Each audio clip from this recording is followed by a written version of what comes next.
और इस वक्त प्रोग्राम के इस हिस्से में हमारे साथ खास मेहमान जुड़ गए हैं और सबसे पहले आपका परिचय ही उनसे करवा दूं। हमारे साथ रामायण के डायरेक्टर मोती सागर जी इस वक्त मौजूद हैं। इसके अलावा हमारे साथ रमेश खन्ना जी मौजूद हैं। आप थिएटर एक्टर हैं और कई रामलीलाओं में एक्टिंग और निर्देशन कर चुके हैं। और हमारे साथ इस वक्त मौजूद हैं दीपिका जी, जिनको आपने रामायण में माँ सीता के किरदार को निभाते हुए देखा। मैं सबसे पहले आप सबका स्वागत करती हूँ और विजयदशमी की आप सभी को बहुत बहुत शुभकामनाएं। आपको भी बहुत बहुत शुभकामनाएं। जी, सबसे पहले सर मैं आपके साथ मोती सागर जी शुरुआत करना चाहूंगी, क्योंकि देखिए मुझे याद है एक बार मेरी पहले जब आपसे बात हुई थी तो बड़ी खूबसूरती से आपने जवाब देते हुए कहा था कि Ramayana idea of India present करता है और शायद यही वजह है कि साल बदलते चले जाते हैं, किरदार बदल जाते हैं, टेक्नोलॉजी बदल जाती है, लेकिन रामायण वही रहती है, प्रभु राम के आदर्श वही रहते हैं। देखिए, रामायण एक ऐसा विषय है जो पूरे हिंदुस्तान में सिर्फ आज से नहीं, पता नहीं कई हजारों सालों से वो कहा जा रहा है, सुना जा रहा है, लिखा जा रहा है।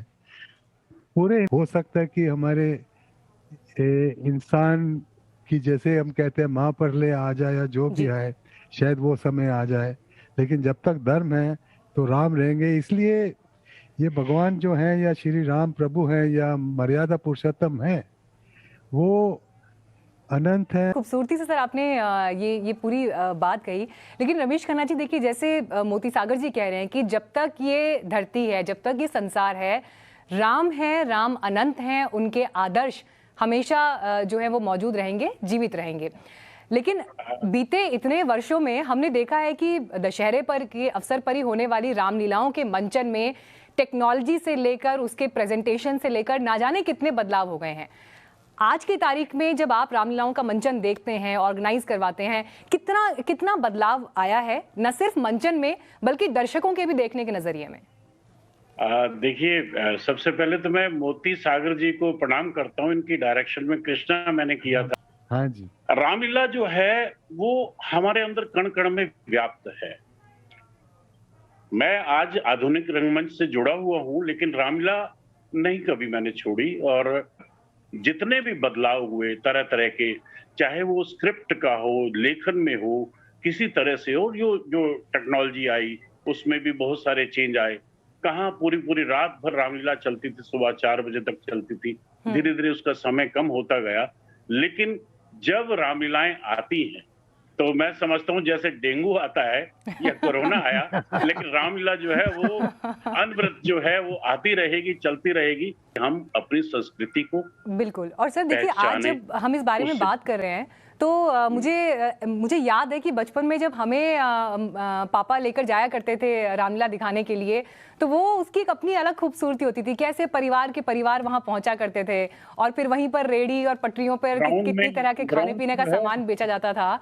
तो वो पूरा एक मेले का जो भाव रहता था, अब मतलब मैं तो उसी वक्त को इस वक्त रिकॉल कर रही हूँ, लेकिन उसकी एक अपनी जगह है आज भी मेरी यादों में। इतना भी जरूर नहीं। तो दारा सिंह तो सही पहलवान थे, सब जानते हैं। रुस्तम हिंद थे और वाकई ही उनमें जो शक्ति थी, ताकत थी, वो असली थी। मतलब ये चाहे रेसलिंग करते थे लेकिन असली थी। और उनके साथ जो बॉडी बनी हुई थी, सारी जो जिस्म बना था वो जिम से बना हुआ था। तो सुग्रीव जी रोज जाते थे दारा जी के पास, दारा जी एक बार मुझे गले लगाओ, एक बार मुझे झप्पी दो। तो दारा जी कहते थे नहीं बेटा रहने दे, नहीं रहने दे। अगले दिन फिर गए वो, दादाजी प्लीज एक बार झप्पी तो पाओ ना, देखो मेरी भी तो बॉडी अच्छी है। नहीं बेटा रहने दे। वो इतने नम्र थे आप जान नहीं सकते। ऐसे 4-5 दिन हो गए।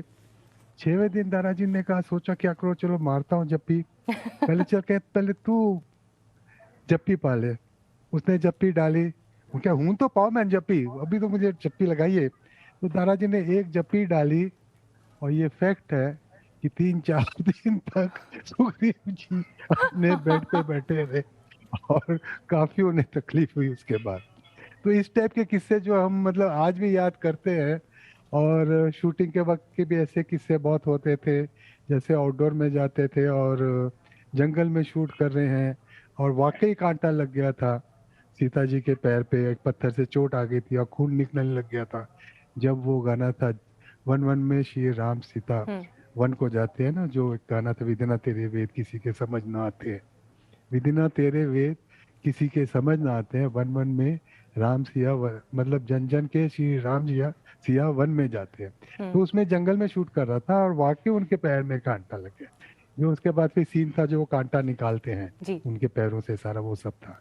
तो ऐसे और कई किस्से थे, बाद में कभी चर्चा होगी तो करेंगे। जी, लेकिन उस स्क्रिप्ट ने कैसे अपने आप में एक आदर्श स्थापित किया, ये अभी रमेश जी यहाँ पर बता रहे थे। क्योंकि जो राइटिंग हुई है और जो उसके पीछे परिश्रम हुआ है और जो उसके पीछे एक जिसे मैं कहूँ कि फेथ, तपस्या थी वो भी। और तो असर ऐसा है ना, मैं माफी हाँ, चाहूंगा बीच में बोल रहा हूँ। हाँ जी, हाँ जी, हाँ जी। कि अभी रामलीलाएं नहीं हो रही, लेकिन फिर भी कम से कम 500 जगह से ये फोन आते हैं कि इस बार रामलीला होगी क्या, इस बार हो रही क्या। और मैं शायद 10-12 दिन से इससे निकल ही नहीं पाया कि वही बार बार अपने स्क्रिप्ट पे काम वैसे ही करता हूँ जैसे मैं करता था, शो के टाइम करता था। स्क्रिप्ट पे सुबह बैठता हूँ, शाम तक बैठा रहता हूँ। अब नया क्या हो सकता है, अब नया क्या अंदाज हो सकता है, अब क्या किया जा सकता है, अब इन शब्दों में क्या चेंज लाएं या क्या सीन ऐसा नया कुछ रखें।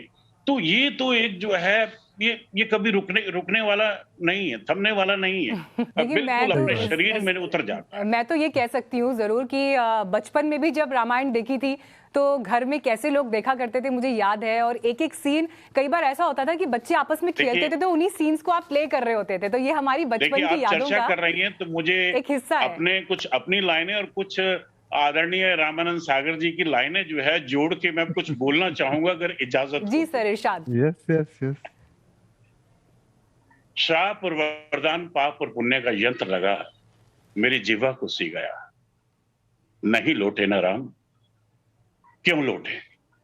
मेरी ही तो इस चपल वाणी ने इस पिशाचनी के कई से वर मांगने की चपलता दिखाई थी। नेह की बावड़ी सूख गई, प्रेम के सागर ने मुझ पर प्रलय ढा दी। कौशल्य, मेरा राम नहीं नहीं, वो तो आज्ञाकारी है, वो नगर में प्रवेश नहीं कर सकता, वो अवश्य ही किसी वृक्ष के नीचे बैठा होगा। फिर इसी तरह से देवी के कई उससे पहले के जो संवाद हैं जो रामानंद सागर जी की स्क्रिप्ट से ही हैं। देवी के कई, क्या बात है, किसने तुम्हारा अपमान किया? वो कौन है जिसकी मृत्यु उसे बुला रही है?